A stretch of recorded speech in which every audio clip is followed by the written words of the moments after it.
दोस्तों, बिहार में विधानसभा चुनाव होने में अभी करीब-करीब 7 से 8 महीने का वक़्त बाकी है और इस 7 से 8 महीने से पहले जो कांग्रेस की रणनीति है, इसकी चर्चा खूब हो रही है। ये चर्चा इसलिए क्योंकि बीते 10 मार्च को कांग्रेस की पार्टी दफ्तर सदाकत आश्रम में एनएसयूआई के जो राष्ट्रीय प्रभारी कन्हैया कुमार, उन्होंने प्रेस कॉन्फ्रेंस की थी और अपने प्रेस कॉन्फ्रेंस से में जो उन्होंने बयान दिया था, उस बयान में काफ़ी संभल-संभल कर बोला था। उन्होंने बिहार कांग्रेस की 16 मार्च से जो शुरू हो रही है नौकरी दो पलायन रोको यात्रा, उसके बारे में लोगों से बताया, लेकिन अपने सहयोगी दल आरजेडी और तेजस्वी यादव पर बार-बार सवाल पूछे जाने पर भी चुप रहे। उन्होंने सहयोगी दल पर कोई भी कटाक्ष नहीं किया। अब आरजेडी पर कन्हैया कुमार मौन साध रहे हैं, लेकिन पटना के जो सदाकत आश्रम में हुई उनकी प्रेस कॉन्फ्रेंस ही सांकेतिक तौर पर बहुत कुछ कहती है। क्या कुछ कहती है, क्या रणनीति है, समझिए। 28 सितंबर 2021 को दिल्ली में कांग्रेस पार्टी ज्वाइन करने के बाद कन्हैया कुमार ने सदाकत आश्रम में अब तक महज 3 प्रेस कॉन्फ्रेंस किए हैं। दरअसल चुनावी साल है और बिहार कांग्रेस ने कन्हैया के एंट्री करवाने के लिए अपने सहयोगी दल आरजेडी और खास तौर पर तेजस्वी यादव को असहज कर दिया है। कन्हैया की एंट्री से ये दोनों जो आरजेडी है और तेजस्वी भी हैं, ये असहज है। ये असहजता अभी जाहिर तो नहीं हो रही है, न खुलकर सामने आ रही है, लेकिन बिहार में जो साल के शुरुआत से ही कांग्रेस का एक्टिव होना महागठबंधन की आंतरिक राजनीति और उसके समीकरणों में बदलाव का संकेत भी दे रहा है।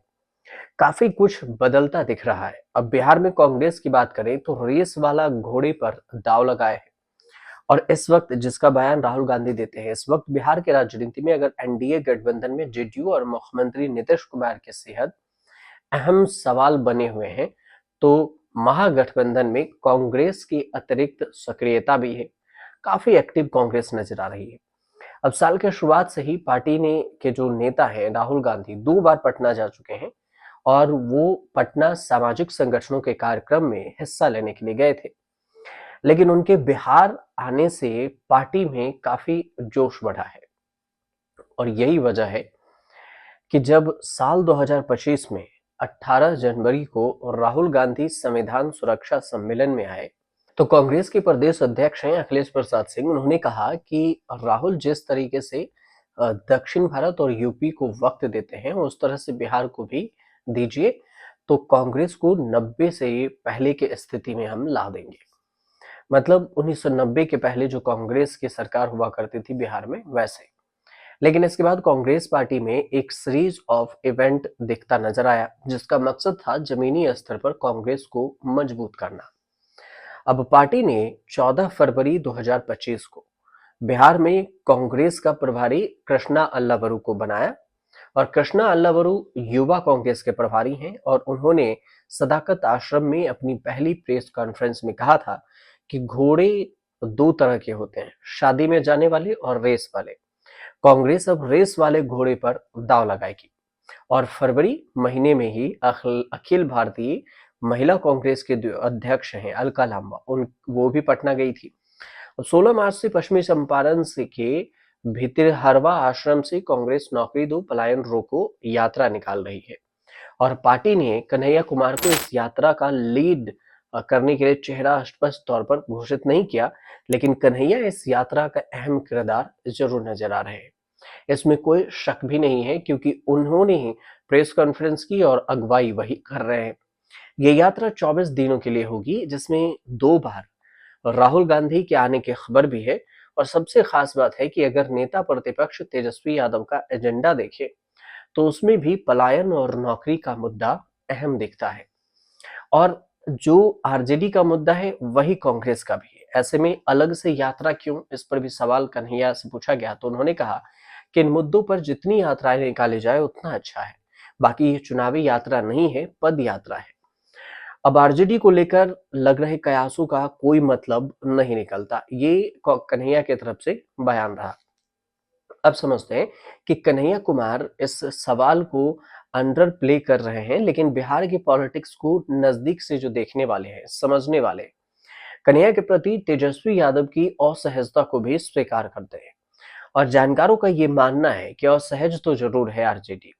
अब बेगूसराय से सीपीआई के टिकट पर पहली बार 2019 में चुनाव लड़ने के बाद कन्हैया कुमार ने कांग्रेस पार्टी ज्वाइन कर ली, क्योंकि 19 में वो हार गए। 2024 में कांग्रेस से चुनाव लड़े और काफी एक्टिव भी नजर आ रहे हैं, जो कि पहले इतना एक्टिव नहीं थे। तेजस्वी असहजता अब भी दिख रही है, लेकिन यही 2019 में बेगूसराय से देखें तो कन्हैया ने चुनाव लड़ा था तो आरजेडी के तनवीर हसन मैदान में थे।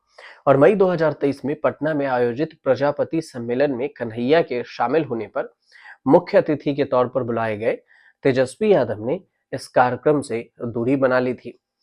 अब इस सारी चीजों को लेकर जो जानकार है उनका मानना है कि बिहार में कांग्रेस अब ओल्ड गार्ड्स के बजाय नौजवान चेहरा चाहती है, ताकि आरजेडी के साए से भी बाहर निकल सके।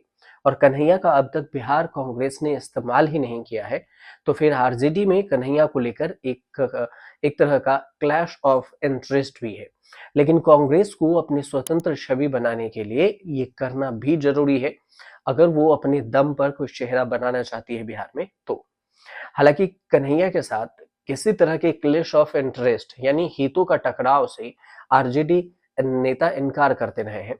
आरजेडी से जब पूछा गया कि कन्हैया के आने से क्या आरजेडी को कुछ नुकसान होगा, तो इस बात पर उन्होंने साफ नकार दिया। फिर अगर कांग्रेस मजबूत होगी तो महागठबंधन भी मजबूत होगा और इसमें किसी तरह का अंतर विरोध नहीं है। कन्हैया को लेकर भी कोई असहजता नहीं है, आरजेडी तरफ से बार बार ऐसा बयान दिया जा रहा है। अब बिहार कांग्रेस की नाव देखें और मंडल राजनीति को देखें तो 1990 में लालू प्रसाद यादव यानी आरजेडी के सरकार बनने के बाद डगमगाई और 1990 से पहले बिहार में ज्यादातर समय कांग्रेस ही सत्ता से रही, कांग्रेस की सरकार रही। लेकिन आरजेडी के उभार के बाद पार्टी सिमटती गई, छोटी होती गई।